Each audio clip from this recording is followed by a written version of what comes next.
तो ये वीडियो उन सभी बच्चों के लिए है जिनका मैथ्स का एग्ज़ाम है, ICSE हो या CBSE हो। किसी का एग्ज़ाम 2 दिन बाद है, किसी का 3 दिन बाद है, और किसी का 8 तारीख को है, किसी का 10 तारीख को है। सभी उन बच्चों के लिए है।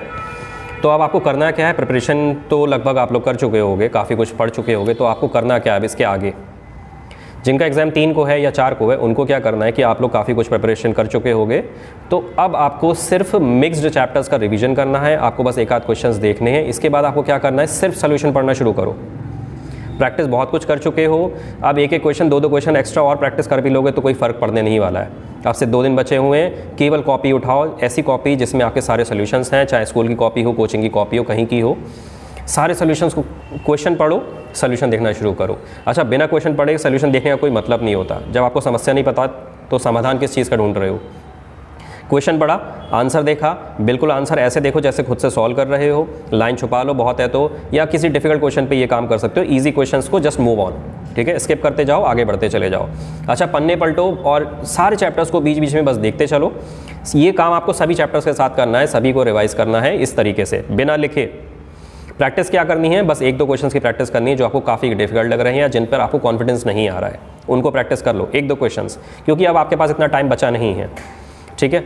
तो बस आप ये काम करना है आपको, और इसके साथ में ये ध्यान रखो कि सारे चैप्टर्स का रिवीजन हो चुका हो जो भी आपने पढ़े हैं। अच्छा, कुछ भी नया ट्राई मत करना। किसी एक चैप्टर को नए चैप्टर के पीछे पढ़ोगे और 10 चैप्टर जो आपने पढ़े हुए हैं उनको रिवाइज नहीं करा तो ये सारा बेकार है। जो पढ़ चुके हो उसको रिवाइज करो, आगे बढ़ो।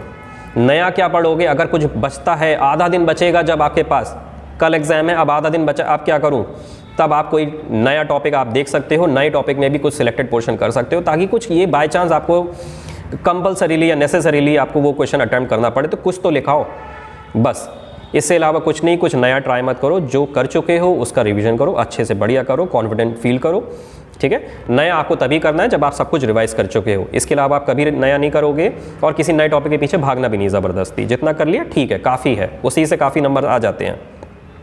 जिनका पेपर 8 को है या 10 को, उनको क्या करना है, ये काम आप सिर्फ 2 दिन पहले करते हो कि कॉपी उठाया और सोल्यूशन देखना शुरू करा। उससे पहले तक क्या करना है, उससे पहले तक रिवीजन करना है।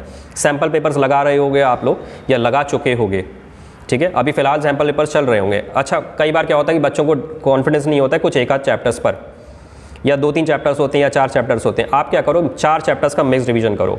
भले ही उसमें सिर्फ 2 चैप्टर ऐसे हैं जिनको आपको तरीके से रिवीजन करना है, बाकी सारे आप कर चुके हो, फिर भी आप 3 या 4 चैप्टर उठा के उनका रिवीजन करो। उन 3 में आपके वो 2 या 1 चैप्टर होना चाहिए जो आपको नहीं आता है या जिसके बारे में आप कॉन्फिडेंट फील नहीं कर रहे हो, तो उनको उस चीज़ में मिला के रिवाइज करो। अच्छा, मैं क्यों एक्स्ट्रा चैप्टर लेने के लिए बोल रहा हूँ कि सपोज मुझे 2 चैप्टर नहीं आते, क्वाड्रेटिक नहीं आता है, और सपोज लीनियर या कोई और मेंसुरेशन वगैरह मान लेते हैं, मैं फिर भी 3 चैप्टर या 4 चैप्टर का रिवीजन करूंगा। रीज़न ये है कि प्रैक्टिस में ही अपने क्वेश्चन पेपर को लेकर आओ। आप जब प्रैक्टिस करते हो तो सिंगल चैप्टर की प्रैक्टिस करते हो, पेपर आता है तो उसमें सारे 20 चैप्टर, 15 चैप्टर या 25 चैप्टर जितने होते हैं आपकी बुक में, वो सारे इकट्ठे आते हैं और आपको पता नहीं होता कि किस चैप्टर से क्वेश्चन है। ये आपको क्वेश्चन पेपर को आपको अपनी प्रैक्टिस में लेकर आना है। तो आप 3 या 4 चैप्टर की प्रैक्टिस करो, मिक्स प्रैक्टिस करो, इकट्ठा करना है। अब मिक्स प्रैक्टिस कैसे करते हैं, पहले अपने सिलेक्टेड क्वेश्चंस मार्क कर लो, जो भी क्वेश्चंस आपको प्रैक्टिस करने उनको मार्क कर लिया। अब उनको लिख, बस एक ऑर्डर में किसी पेपर पे लिख लिया कि चैप्टर नंबर 1 से ये क्वेश्चंस हैं, चैप्टर नंबर 5 से ये वाले क्वेश्चंस हैं, या 7, जो भी आपका सीक्वेंस है चैप्टर का, वो वाले चैप्टर्स आपने नोट कर लिए। अब आपको किसी भी एक चैप्टर से लगातार 2 क्वेश्चन नहीं करने हैं। एक चैप्टर से एक क्वेश्चन करा, दूसरे वाले चैप्टर से एक क्वेश्चन करा, वो क्वेश्चन कोई भी रैंडम ऑर्डर में हो सकता है। ऐसा नहीं कि ईजी से डिफिकल्ट की ओर चल रहे हैं या पहली एक्सरसाइज से लास्ट की तरफ जा रहे हैं, ऐसा कुछ नहीं।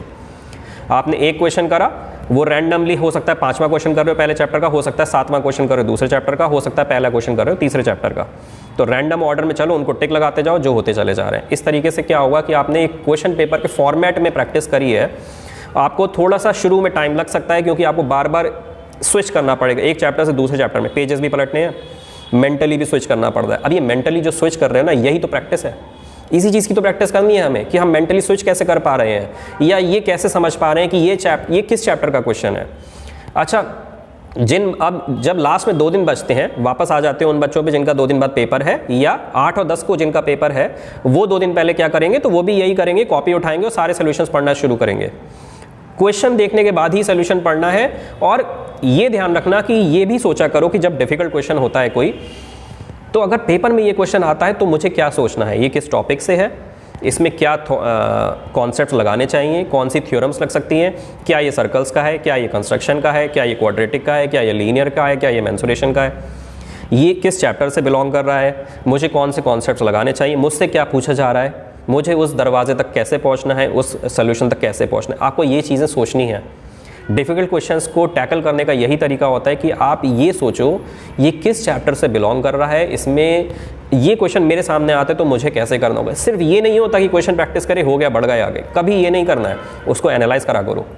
ये पेपर में आ गया तो मुझे क्या करना है क्वेश्चन को, तो ये सोच के चलो, माइंड में अपने ये इमेजिन करा करो कि ये इकलौता क्वेश्चन आया है पेपर में और मुझे इसके बारे में क्या करना है।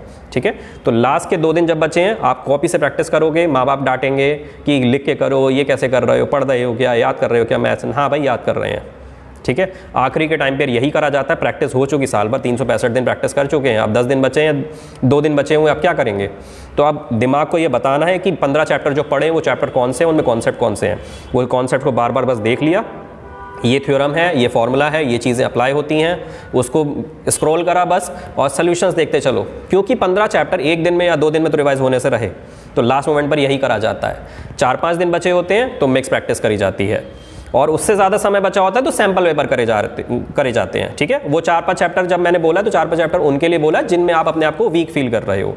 बस आखिरी के 2 दिन में कुछ भी नया नहीं उठाते हैं, सब वही पुराना रिवाइज कर रहे होते हैं जो हम पढ़ चुके हैं, उसी को ही स्ट्रॉन्ग करने की कोशिश कर रहे होते हैं ताकि जो पढ़ा है उसमें से कोई क्वेश्चन हमसे बच के निकल ना जाए, बजाय इसके कि कोई नया चैप्टर उठा के उसके पीछे लगे पड़े हो और क्वेश्चंस निकलते चले जा रहे हैं, हाथ से छूटते चले जा रहे हैं। ठीक है, तो अब आपको ये करना है, बस अच्छे से अपने आप में कॉन्फिडेंट फील करो और 3 घंटे 2 घंटे जितने का आपका पेपर है, 3 घंटे का ही पेपर होगा सबका, तो बिल्कुल कॉन्फिडेंट फील होकर जाओ, रिलैक्स करो, वहाँ पर आराम से तसल्ली से क्वेश्चन पेपर आएगा, रीड करो।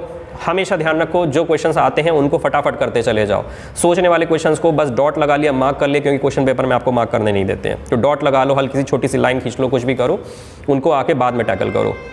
अगर लगता है कि इसके बारे में सोचना है पर हल्का हल्का हिंट आ रहा है तो उस हिंट को रफ कॉलम में लिख लो कि वो हिंट क्या है, किस क्वेश्चन नंबर के लिए वो हिंट क्या है। कोई आपसे नहीं ये बोलने वाला कि आप चीटिंग कर रहे हो, आपने अपने लिए वो चीज़ लिखी हुई है। ठीक है, तो इतना आप कर सकते हो और लास्ट में रिवाइज कर लो, लास्ट में उन क्वेश्चन पे ध्यान दो जिनके बारे में आप कुछ नहीं जानते हो। पूरे 3 घंटे का 1-1 मिनट यूज़ करा करो। अगर एक क्वेश्चन रह गया है या आपको नहीं लगता है कि मैंने सही करा या नहीं करा, पूरा टाइम उस पर लगा दो, जान लगा दो पूरी। ठीक है, क्योंकि आप 1 साल से उसी के लिए तो पढ़ रहे थे, उस 3 घंटे के लिए पढ़ रहे थे। ठीक है, चलो ऑल द बेस्ट।